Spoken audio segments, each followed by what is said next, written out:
તો આ પાઠમાં મિત્રો આપણે જંગલની દીકરી જે સૂર્યમણી છે એના વિશે આપણે ભણતા હતા. એમાં આપણે ઘણું બધું જોયું હતું કે સૂર્યમણી છે એમને નાનપણથી જંગલો બહુ જ પસંદ હતા. આ સિવાય તે સ્કૂલમાં ભણવા જાય છે. પછી સૂર્યમણી છે એની સફર છે તે સ્કૂલથી શરૂ થાય છે. એમને વાસવી દીદી છે એ મળે છે અને ઝારખંડના જંગલ બચાવો આંદોલનમાં કામ કરે છે. પછી ધીમે ધીમે તે બધા કાયદા કાનૂન પણ જાણે છે. પછી એમના મિત્ર જે મિર્ચી છે એના વિશે આપણે સમજ્યા હતા. સૂર્યમણીનું તોરંગ અને આ તોરંગ વિશે પણ આપણે સમજ્યા હતા.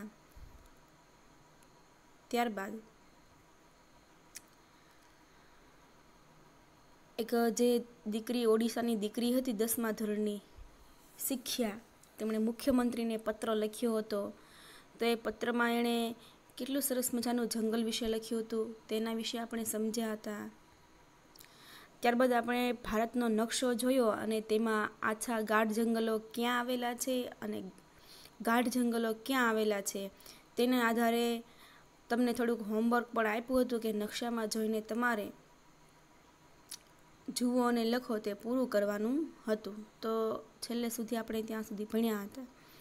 આજે આપણે મિઝોરમમાં ખેતી માટે લોટરી ત્યાંથી પાઠની શરૂઆત કરીશું. તમે સૂર્યમણીની વાર્તામાં ઝારખંડના જંગલો વિશે વાંચ્યું. હવે મિઝોરમના પર્વતીય પ્રદેશમાં આવેલા જંગલો વિશે વાંચો. તો ફરી પ્રશ્ન થાય કે આ મિઝોરમ છે તે આપણા ભારત દેશમાં કઈ જગ્યાએ આવ્યું છે? તો ચાલો નકશાની અંદર જોઈ લઈએ. તો અહીં મિત્રો તમે નકશો જોઈ શકો છો અને બરાબર ભારત દેશની પૂર્વ બાજુમાં આવેલું એક રાજ્ય એટલે કે મિઝોરમ. તો આ મિઝોરમની આપણે વાત કરવા જઈ રહ્યા છીએ.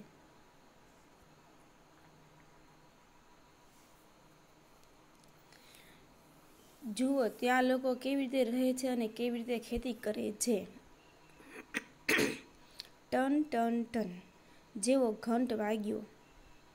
લોમટેયા ડીંગીમાં એ ઝડપથી ઘરે જવા માટે તેની બેગ ભરી. રસ્તામાં તેઓ ઝરણા પાસે વાંસમાંથી બનાવેલા કપથી પાણી પીવા ઊભા રહ્યા. આજે ફક્ત બાળકો જ નહીં પણ તેમના સાયમાસર પણ ઉતાવળમાં હતા. આજે ત્યાં પંચાયતની સભા મળવાની હતી. તે સભામાં લોટરી નીકળવાની હતી કે કયા પરિવારને ખેતી કરવા કેટલી જમીન મળશે. જમીન આખા ગામની હતી, કોઈ એક વ્યક્તિની ન હતી. તેથી તેઓ જમીનના જુદા જુદા ભાગોમાં ખેતી કરવા વારા રાખતા હતા. વાંસમાંથી બનાવેલ સુંદર ઘડાને ખૂબ જ સારી રીતે હલાવવામાં આવે. તેમાંથી એક ચિઠ્ઠી કાઢવામાં આવે. સાયમાસરના પરિવારને પહેલી તક મળે છે. તેમણે કહ્યું, હું ખુશ છું કે મારા પરિવારને પ્રથમ તક મળી, પરંતુ આ વર્ષે અમે બહુ જમીન નહીં લઈ શકીએ. ગયા વર્ષે મેં વધારે લીધી પરંતુ ખેતી સારી રીતે થઈ નહીં. મારી બહેન ઝીરીના લગ્ન બાદ તે સાસરે જતી રહી. પછી એકલા હાથે ખેતી સંભાળવાનું ખૂબ મુશ્કેલ બની ગયું. તો અહીં મિત્રો ખેતીની વાત કરે છે કે આમાં શું તો કે જે મિઝોરમ છે તો ત્યાં મિઝોરમ રાજ્યની અંદર આવી રીતે જે લોકો છે તે ચિઠ્ઠી દ્વારા કોને કેટલી જમીન મળશે ને એમાં ખેતી કરવાની તો એ નક્કી કરતા હોય છે એની વાત કરી.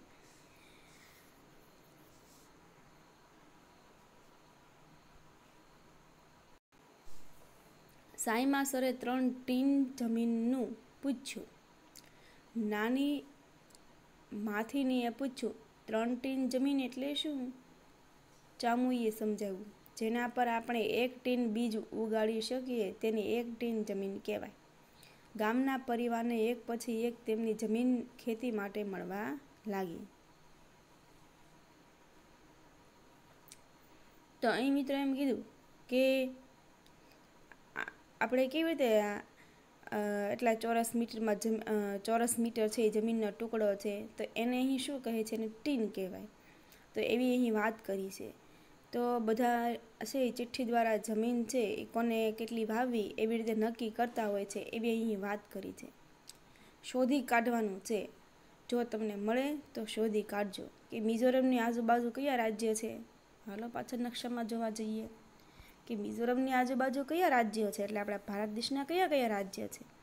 તો તમે નકશામાં જોઈ શકો છો, આપણું મિઝોરમ છે એની ઉત્તર દિશામાં મણિપુર આવેલું છે અને દક્ષિણ દિશામાં ત્રિપુરા આવેલું છે. જ્યારે બરાબર એની પશ્ચિમ દિશામાં ત્રિપુરા આવેલું છે અને દક્ષિણ દિશામાં મ્યાનમાર આવેલું છે. તો આવી રીતે આપણે જોઈ શકીએ કે મિઝોરમની આજુબાજુ આવી રીતે 3 રાજ્યો આવેલા છે. ઉત્તરમાં મણિપુર, દક્ષિણમાં મ્યાનમાર અને પશ્ચિમમાં ત્રિપુરા. ત્યારબાદ જોઈએ, ચામુએ કહ્યું તેઓ ટીન એકમનો ઉપયોગ કરી જમીન માપે છે. જમીન માપવાના બીજા કયા એકમો છે, તો તમને હમણાં વાત કરીએની જેમ કે જમીન આપણે મીટરમાં, ચોરસ મીટરમાં એવી રીતે છે તે આપણે માપતા હોઈએ છીએ. પછી તમે ઘણી વખત સાંભળ્યું હશે કે કોઈક દોરડાથી જમીન માપતા હોય છે, માપપટ્ટીથી જમીન માપતા હોય છે, બરાબર. તો આ બધી રીતે જમીન છે એ માપી શકીએ છીએ. અને ખાસ અહીં એકમની વાત કરી છે એટલે આપણે મીટરમાં, કિલોમીટરમાં એવી રીતે જમીન છે તે માપતા હોઈએ છીએ. ઉદાહરણ તરીકે આપણે એમ કહીએ કે ભાવનગરથી અમદાવાદ કેટલું દૂર છે, તો આપણે કિલોમીટર એવી રીતે કહીએ છીએ, બરાબર. તો પછી જ્યારે આપણે બીજી વાત કરીએ કે આપણું ઘર છે તો એ કેટલા વારમાં ફેલાયેલું છે, તો આજે આપણે વારની વાત કરીએ તો એ બધા શું કહેવાય, તો કે જમીન માપવાના એકમો કહેવાય. શાળાએથી પાછા ફરતા બાળકો વાંસના કપમાં પાણી પીતા હતા. તમારા મતે એ કપ કોણે બનાવ્યો હશે અને જંગલમાં મૂક્યો હશે, કેમ? જો મિત્રો અહીં શું વાત કરી છે કે શાળાએ પાછા ફરતા બાળકો વાંસના કપ, અહીં તમે બાજુમાં એનું ચિત્ર જોઈ શકો છો કે આવો વાંસનો કપ હોય. આપણે જેવી રીતે પ્લાસ્ટિકના, સ્ટીલના ગ્લાસ હોય છે એવી રીતે ત્યાં શું, તો કે આવી રીતે વાંસના કપ હોય, બરાબર. તો એ કોણ બનાવતા હોય, તો કે એ ગામના લોકો જ બનાવતા હોય. જેવી રીતે આપણે કોઈ જાહેર પીવાનું પાણી હોય તો ત્યાં ગ્લાસ જેવી રીતે હોય છે, એવી રીતે અહીં તે લોકો છે તે વાંસના કપ બનાવેલા હોય છે કે જેથી બધા તેનો ઉપયોગ કરી શકે. અને તમે સમજી શકો છો કે પાણી પીવાનું કેટલી મજા આવતી હશે, કેમ કે તો કુદરતી બનેલો છે. જંગલો બચાવવા શું કરી શકાય, તો જંગલો બચાવવા મિત્રો શું કરી શકાય, અહીં તમને પ્રશ્ન પૂછ્યો છે તો તમારે શોધવું પડશે કે શું શું કરી શકાય, કેમ કે બધા પ્રશ્નનો જવાબ મારે આપવાના નથી, તમારે પણ થોડુંક વિચારવાનું છે. હવે નવો હજી ટોપિક જોઈએ કે ઝૂમ ખેતી, ઝૂમ ફાર્મિંગ જે અંગ્રેજીમાં કહેવાય. ઝૂમ કૃષિ ખૂબ જ રસપ્રદ છે મિત્રો. કૃષિનો અર્થ જ મિત્રો ખેતી થાય છે, બરાબર. કૃષિ એટલે શું, તો કૃષિ એટલે કે ખેતી. તો હું ઝૂમ કૃષિ કહું કે ઝૂમ ખેતી કહું, બંનેનો અર્થ એક જ થાય છે. તો અહીં આપણે વાત કરવી કે ઝૂમ કૃષિ ખૂબ જ રસપ્રદ છે. હવે આપણે જોઈએ કે ઝૂમ ખેતી કોને કહેવાય, તો જોઈએ. એક પાક લીધા પછી જમીન થોડા વર્ષો માટે પાક લીધા વગર રાખવામાં આવે છે. ત્યાં કશું ઉગાડવામાં નથી આવતું. વાંસ અને અનિચ્છનીય છોડ તે જમીનમાંથી કાઢવામાં નથી આવતા. તેઓને કાપી અને બાળી દેવામાં આવે છે. તેની રાખ જમીનને ફળદ્રુપ બનાવે છે. સળગાવતી વખતે ધ્યાન રાખવામાં આવે છે કે આગ જંગલના બીજા ભાગો સુધી પહોંચે નહીં. જ્યારે જમીન ખેતી માટે તૈયાર હોય તેને થોડી ખોદવામાં આવે છે, ખેડવામાં નહીં. તેના પર બીજ નાખવામાં આવે છે. એક ખેતરમાં જુદા જુદા પ્રકારના પાક જેવા કે મકાઈ, ચોખા, શાકભાજી ઉગાડી શકાય છે. તો મિત્રો અહીં હું વાત કરી કે ઝૂમ ખેતી કોને કહેવાય. તો ચાલો મિત્રો થોડીક આપણે આકૃતિ દોરીને પણ સમજી લઈએ. ઉદાહરણ તરીકે અહીં કોઈ એક જમીન છે, એની ઉપર થોડુંક ઘાસ ઉગેલું છે, બરાબર. ઘાસ જે ઉગ્યું હોય એને શું કરશે, તો કે કાઢી નહીં નાખે. ઘાસ ઉગેલું હોય, નાના નાના ઝાડ ઉગેલા હોય, તો આવી રીતે જમીન ઉપર તમે સૌ સમજી શકો કે જંગલ હોય ત્યાં તો આવું બધું ઉગે જ તે. તો એ લોકો શું કરે, આ બધાને રાવા દે, પછી થોડુંક મોટું થવા દે, પછી તો કે એમને સળગાવી દે. હવે એમને સળગાવી દેશે એટલે શું થશે, આ બધાને સળગાવી દેશે. આપણે સૌ જાણીએ છીએ કે કોઈ પણ વસ્તુ હોય એને સળગાવી દે, બરાબર, તો એનું શું થશે? તો કે રાખ થશે. તો આ જે જમીન હોય એની ઉપર એને ખાતર તરીકે શું મળી જશે? તો કે રાખ મળી જશે.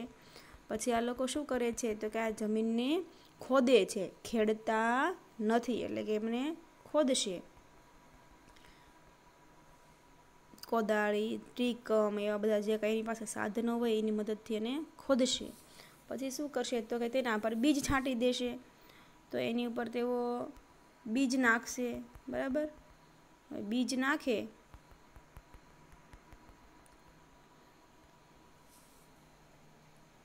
તો પછી એ કયા કયા બીજ નાખે? તો કે એમાં ખેતરમાં છે તે કોઈ પણ પાક, જેમ કે મકાઈ છે એના બીજ નાખે, ચોખા તો એના બીજ, શાકભાજી તો એના બીજ નાખશે. તો આ પ્રમાણે તેઓ શું? તો કે આવી રીતે બધા પાક લે છે. અનિચ્છનીય છોડ કાઢવામાં આવતા નથી, તેને ફક્ત કાપવામાં આવે છે જેથી તેઓ જમીનમાં ભળી જાય. તે જમીન ફળદ્રુપ બનાવવામાં મદદ કરે છે. જો કોઈ પરિવાર ખેતી કરવા સક્ષમ ન હોય તો બીજા તેઓને મદદ કરે છે અને તેમણે તેઓને ખાવાનું આપવું પડે છે. જો અહીં શું વાત કરી છે? ઉદાહરણ તરીકે અહીં શું કીધું? અનિચ્છનીય છોડ. હવે જમીન જે હોય છે એની ઉપર અનિચ્છનીય એટલે કે વધારાના જે છોડ હોય છે, આપણે કેમ નીંદણ કહીએ છીએ, એવડા એ છોડ જે હોય છે તે ઉગેલા હોય એને છોડને કાઢી ન નાખે, પરંતુ શું કરે? તો કે એને કાપી નાખે. ઉદાહરણ તરીકે અહીંથી આમ કાપી નાખે. કાપીને પછી શું? એને ત્યાં પડ્યા રહેવા દે. એટલે તમને ખબર છે કે એનું શું થશે? તો કે ખાતર થશે. એટલે ફળદ્રુપ બનાવે જમીનને, એટલે જમીન છે એ ફળદ્રુપ બની જાય એમ. એટલે અંદર બહુ ખાતર ન નાખે, પરંતુ આવી રીતે છે તે જમીન ફળદ્રુપ બનાવે. પછી શું વાત કરી કે ઉદાહરણ તરીકે કોઈ પરિવાર છે એ ખેતી કરવા માટે સક્ષમ ન હોય, એટલે કોઈ પરિવાર છે ને જમીન તો મળી હોય પરંતુ એમાં ખેતી કરી શકે એવી એની પાસે શક્તિ ન હોય, તો શું કરે? તો કે બીજા લોકો એને મદદ કરે. અને જે બીજા લોકો જે એની પાસે મદદ કરવા આવે એને આ જમીન માલિકે શું કરવું પડશે? તો કે આ જમીન માલિકે એમને ખાવાનું આપવું પડશે. બસ આટલી વાત અહીં કરી છે. હવે આગળ જોઈએ. અહીંનો મુખ્ય ભાગ ચોખા છે. તેની કાપણી પછી તેને ઘરે લઈ જવું મુશ્કેલી ભર્યું છે. પર્વતીય પ્રદેશ પર રસ્તાઓ હોતા નથી. લોકોએ પાક તેની પીઠ પર ઉપાડી લઈ જવો પડે છે. તેમાં ઘણા અઠવાડિયા લાગે છે.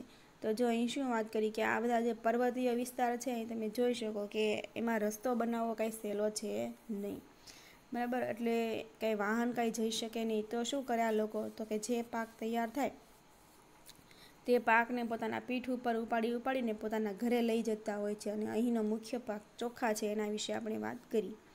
જ્યારે કામ પતી જાય ત્યારે આખું ગામ ઉજવણી કરે છે. લોકો ભેગા મળીને રાંધીને જમે છે, ગાય છે અને નૃત્ય કરે છે. તેઓ તેમનું ખાસ ચેરાવ નૃત્ય કરે છે. તો આજે મિઝોરમ છે એનું ખાસ કયું નૃત્ય છે? તો કે ચેરાવ નૃત્ય છે. આ નૃત્યમાં લોકો જોડીઓમાં એકબીજાની સામે જમીન પર વાંસળી લાકડીઓ રાખી બેસે છે. જેવું નગારું વાગે વાંસની લાકડીઓ જમીન પર પછાડવામાં આવે છે. નૃત્યકારો વાંસની લાકડી અંદર અને બહાર કરે છે અને તાલ સાથે નૃત્ય કરે છે. તો અહીં આપણને કીધું કે જે કામ બધું પતી જાય પછી લોકો છે એ બધા ભેગા મળીને રાંધીને જમે છે, ગાય છે અને નૃત્ય કરે છે. આવી રીતે તેઓ ઉજવણી કરે છે. અને જે ખાસ નૃત્ય કરે એને કેવું નૃત્ય કહેવાય? તો કે ચેરામ નૃત્ય કહેવાય. ચેરામ નૃત્ય કેવું હોય? તો કે લાકડી એની મદદથી છે તે કરતા હોય છે. એમાં કયા સાધનોનો ઉપયોગ થાય? તો કે નગારું છે, વાંસળી છે, એનો ઉપયોગ થાય છે.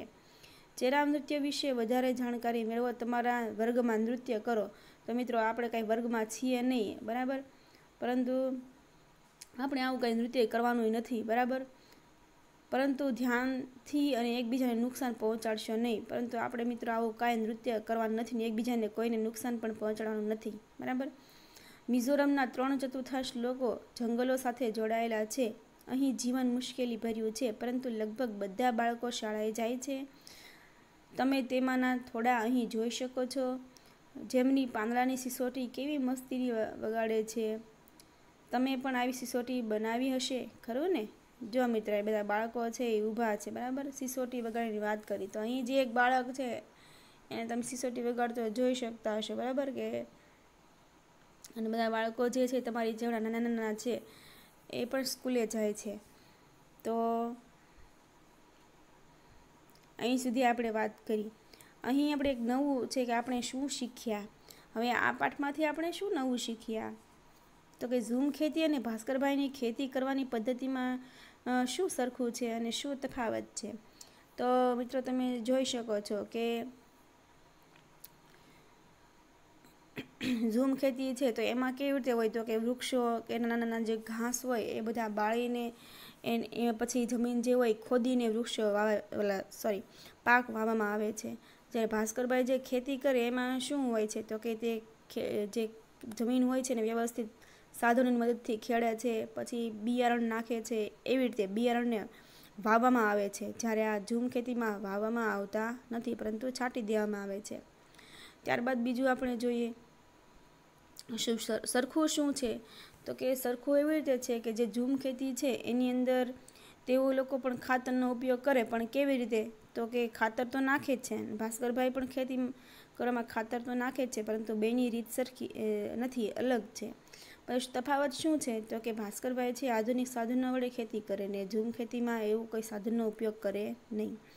હવે પછીનો પ્રશ્ન છે કે જંગલમાં રહેતા લોકો શા માટે મહત્ત્વના છે તે તમારા પોતાના શબ્દોમાં સમજાવો. તો તમારે તમારા પોતાના શબ્દમાં નોટબુકની અંદર આ પ્રશ્ન છે તે સમજાવવાનો રહેશે, તમારું હોમવર્ક રહેશે. તમને ઝૂમ ખેતીમાં કઈ રસપ્રદ લાગ્યું છે તે શું હતું. હવે તમને કંઈ પણ રસપ્રદ જે લાગ્યું હોય કે હા આ ખેતી કરવી બહુ મજા આવે, તો તમને જે કાંઈ રસપ્રદ લાગ્યું હોય એ તમારે તમારી નોટબુકની અંદર આ પહેલો પ્રશ્ન, આ બે પ્રશ્ન જે છે, બરાબર, ઉપરનો જવાબ તો મેં તમને કહી દીધો, એટલે એક પ્રશ્ન અને આ બીજો પ્રશ્ન, આ બે પ્રશ્ન તમારે હોમવર્કમાં નોટબુકની અંદર લખી તમારા ક્લાસ ટીચરને ફોટો પાડીને મોકલી દેવાનું રહેશે. તો મિત્રો અહીં આપણે સરસ મજાની જંગલો વિશે વાત કરી કે જંગલો છે કોઈ એક વ્યક્તિના નથી, બરાબર, દરેક વ્યક્તિઓના છે, પશુઓના, પંખીઓના, પ્રાણીઓના, જંગલની અંદર રહેતા માનવીઓના, બધાના જ છે. ચાલો મિત્રો આ પાઠ અહીં આપણે પૂરો કરીએ છીએ. નવા લેક્ચરમાં આપણે નવા પાઠ સાથે મળશું. ત્યાં સુધી મિત્રો આવજો. જય હિન્દ, જય ભારત.